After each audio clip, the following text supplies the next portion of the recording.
Partners के director Tushar प्रधान जुड़े हैं, उनसे समझते हैं कि इस समय उनकी क्या रणनीति है मार्केट को लेकर। Tushar ji, good morning. 2 हफ्ते पहले तक लग रहा था कि मार्केट में सब ठीक हो गया है, अब यहाँ से वापस एक बड़ी तेज़ी।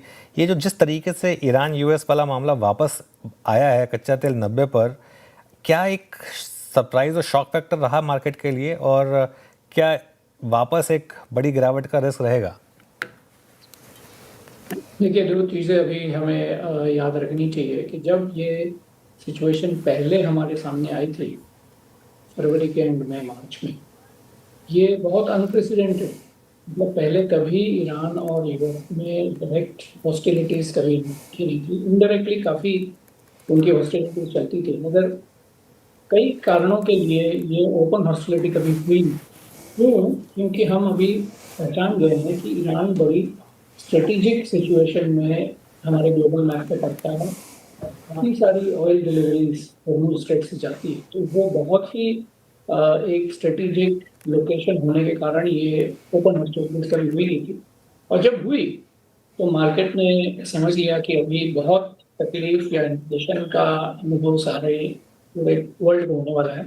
इसके लिए एक बड़ा रिएक्शन हमने ज़रूर देखा। 3-4 महीने का जो सिलसिला जारी रहा, और जब कोई एग्रीमेंट होने के बाद जब समझ में आया कि ऑयल की कोई कमी नहीं है, बस डिलीवरी और सप्लाई में इशू है, तो बिल्कुल थोड़ी ही समय में सारा जो रिकवरी था हमने देख लिया। अब जो जाके इंक्रीज इन हॉस्टिलिटीज और सडन सरप्राइज आ गया है, मेरे ख्याल से सारे इन्वेस्टर्स को एक बात पता चल चुकी है कि ये बहुत ज़्यादा अगर खींचे तो सारी ग्लोबल इकोनॉमी पे उसका असर पड़ता है। इसका मतलब ये है कि जो पॉइंट किसी को प्रूव करना है, वो प्रूव करने के बाद जो पीस आएगा, जो समझौता आएगा, वो मेरे ख्याल से बहुत रैपिडली इसको रिकवर कर सकता है।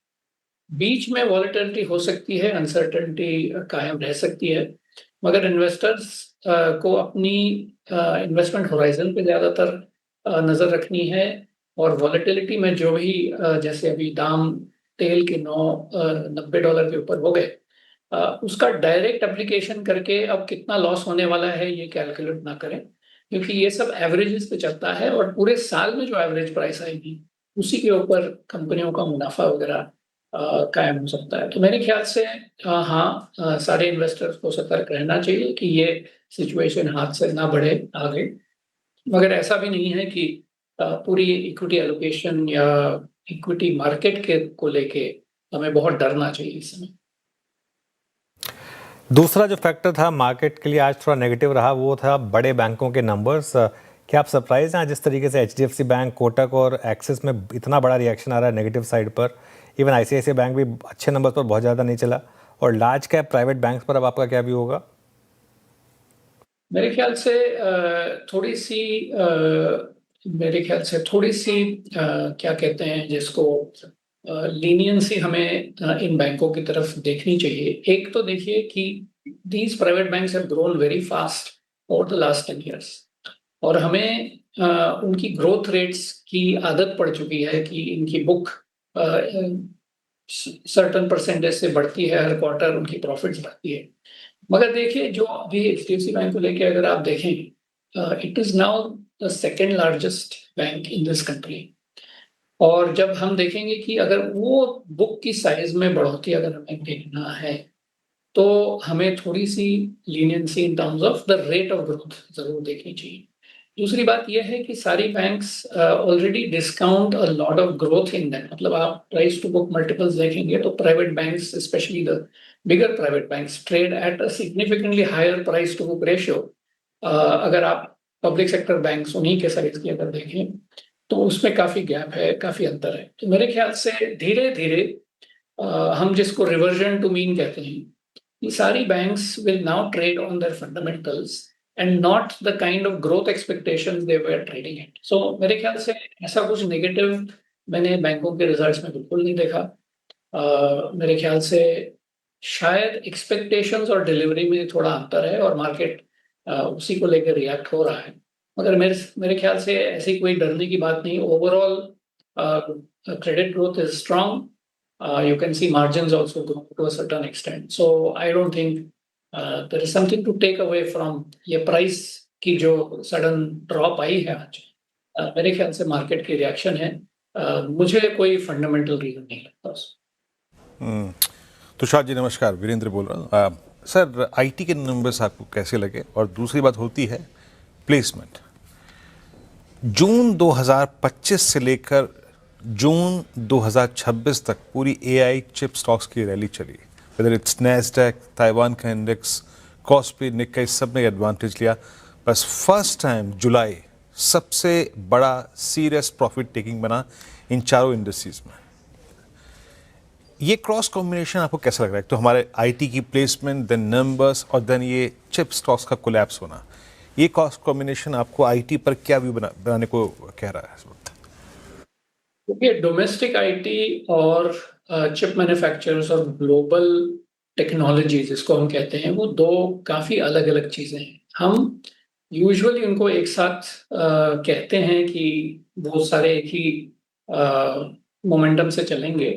थोड़ी बहुत इंटरैक्शन है उनमें, मगर domestic IT services India company की अगर देखें, उनको एआई का चैलेंज अलग है और मैं उसके बारे में थोड़ा बाद में कहूँगा। मगर जो आपने छेड़ी बात, आईटी चिप्स जो ग्लोबली अब बहुत सीवियर प्रेशर में आ चुकी हैं, एक नज़र आप उनकी वैल्यूएशंस पे डालिए। मेरे ख्याल से जो 1-2 साल से उनकी वैल्यूएशन में बढ़ोतरी हो रही है, उनकी मल्टीपल्स में बढ़ोतरी, वहाँ कहीं जाके ये जो फंडामेंटल वैल्यूज़ होती हैं, वहाँ जाके एवरेजेस पे अटक जाते हैं। ऐसा नहीं है कि ये इन्फिनिटी की रेट पे बढ़ते जाएँगे। तो मेरे ख्याल से वो एक रियलिटी चेक ज़रूर आया है। दूसरी बात ये है कि लोगों को समझ में आया है कि ये आईटी चिप्स की growth is limited by the users. जैसे कि हमने आईटी चिप खरीदा, किसी एप्लीकेशन में डालने के लिए और कंपनियों को बेचने के लिए।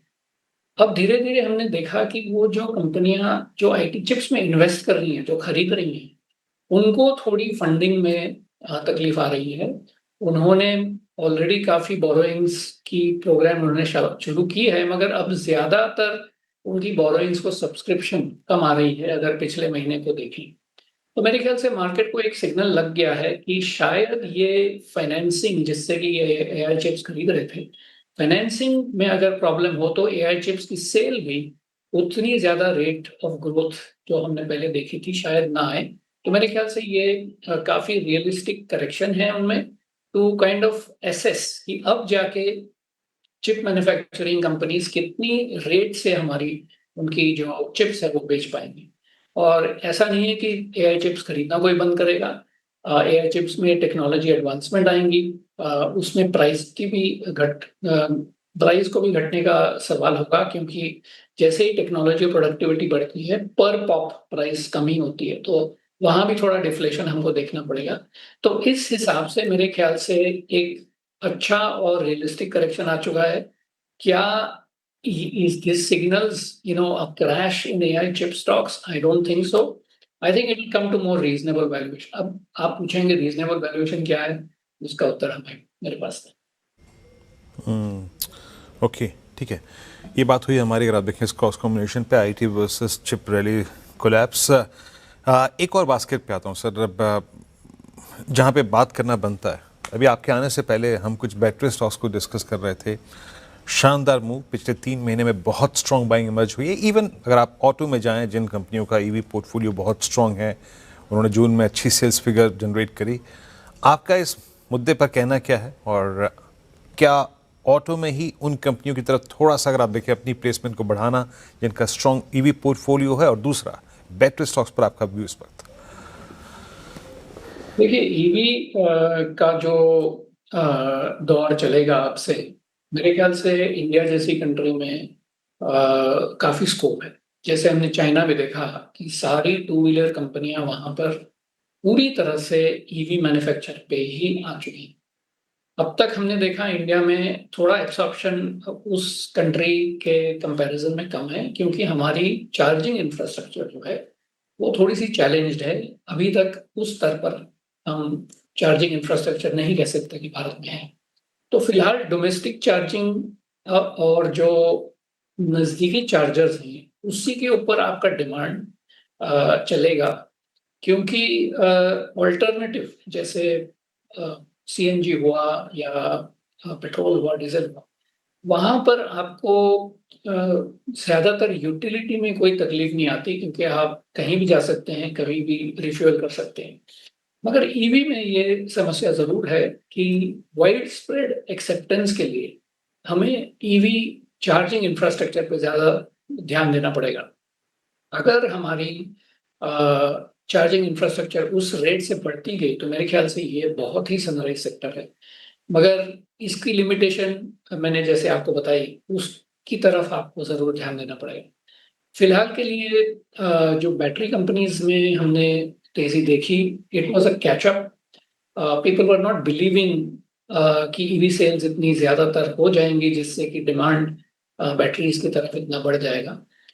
सम of the companies have also invested in EV capacity. तो ये कैपेसिटी जैसे ही आपकी लाइन पे आती है तो आपको टॉप लाइन में दिखने चालू हो जाएगा, और थोड़ा मार्केट उसको भी डिस्काउंट कर रहा है। मेरे ख्याल से हर एक चीज़ की प्रो और कॉन होती है, तो मैंने बस आपको इतना सतर्क कर दिया कि ईवी इंफ्रास्ट्रक्चर इंडिया में अभी भी बिलो एक्सेप्टेंस लेवल। चलिए, बहुत बहुत शुक्रिया तुषार जी आज हमारे साथ जुड़ने के लिए और अपना समय देने के लिए हमें।